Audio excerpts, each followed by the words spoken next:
हरियाणा विधानसभा चुनाव में भाजपा का प्रचार कर रहे उत्तर प्रदेश के योगी आदित्यनाथ के मंच पर अब बिट्टू बजरंगी भी दिखाई दिया है। बिट्टू बजरंगी ने योगी आदित्यनाथ के मंच पर जहां अपना समर्थन भाजपा को दिया है, तो वहीं फिरोजपुर झरका से कांग्रेस टिकट पर चुनाव लड़ रहे मामन खान पर भी तीखे बोल बोले हैं। आज के इस वीडियो में इसी पर चर्चा।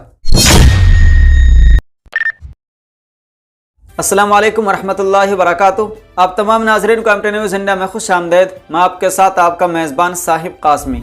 नाजरीन इकराम, हरियाणा विधानसभा चुनाव प्रचार के दौरान नूह हिंसा के मुख्य आरोपियों में से एक यानी बिट्टू बजरंगी उत्तर प्रदेश के मुख्यमंत्री योगी आदित्यनाथ के मंच पर पहुंच गए, जहां फरीदाबाद के NIT 86 विधानसभा से बीजेपी प्रत्याशी को समर्थन देने का ऐलान कर दिया। बिट्टू बजरंगी ने इसी विधानसभा से निर्दलीय चुनाव लड़ने के लिए पर्चा भरा था। इस चुनावी कार्यक्रम में योगी आदित्यनाथ बतौर मुख्य अतिथि के रूप में शामिल हुए थे। उनके साथ केंद्रीय राज्य मंत्री कृष्णपाल गुर्जर, बड़खल विधानसभा से प्रत्याशी धनेश अदलखा, NIT विधानसभा से बीजेपी उम्मीदवार सतीश कुमार, उत्तरा विधानसभा से प्रत्याशी टेकचांद शर्मा व कई स्थानीय बीजेपी नेता भी मौजूद थे।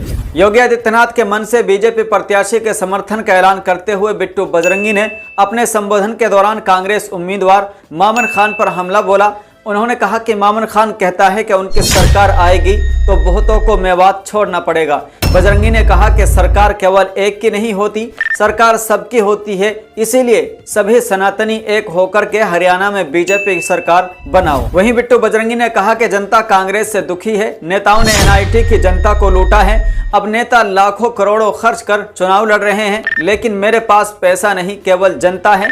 बहन बेटियों के साथ लव जिहाद होगा तो आवाज उठाता रहूंगा, गोकशी होगी तो आवाज उठाता रहूंगा। इस तरह के भड़काऊ बयान भी कहीं ना कहीं योगी आदित्यनाथ के मंच पर बिट्टू बजरंगी ने दिए हैं। आपको बता दें कि फरीदाबाद की पर्वतीय कॉलोनी के रहने वाले बिट्टू बजरंगी का असली नाम राजकुमार है। खुद को हनुमान का भक्त बताने की वजह से सब उसे बजरंगी कहने लगे। वो गौरक्षा के नाम पर भी आतंक मचाता हुआ नजर आता है। उनके खिलाफ कई केस भी दर्ज हैं। उसने गौरक्षा बजरंग फोर्स के नाम से एक संगठन बनाया हुआ है। इसके साथ ही वो भारतीय जनता पार्टी के कार्यक्रमों में भी शामिल होता रहा है, लेकिन उसके पास बीजेपी पार्टी का कोई पद नहीं है। बिट्टू बजरंगी ने NIT फरीदाबाद सीट से निर्दलीय उम्मीदवार के तौर पर अपना नामांकन दाखिल किया था।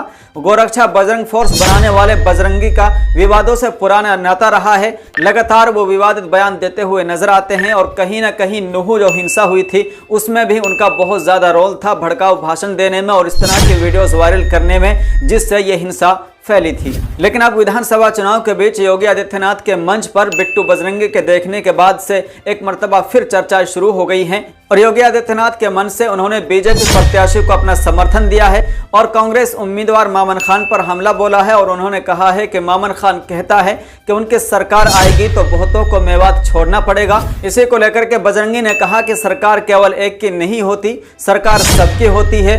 और उन्होंने कहा कि सनातनी एक होकर के हरियाणा में बीजेपी सरकार बनाओ। तो बहरहाल नाजरीन किराम, ये बड़ी खबर सामने आ रही है फरीदाबाद से, जहां उत्तर प्रदेश के मुख्यमंत्री योगी आदित्यनाथ के मंच पर एक मर्तबा फिर बिट्टू बजरंगी दिखाई दिए हैं और उन्होंने मामन खान पर भी हमला बोला है और साथ ही बीजेपी प्रत्याशी को अपना समर्थन भी दे दिया है।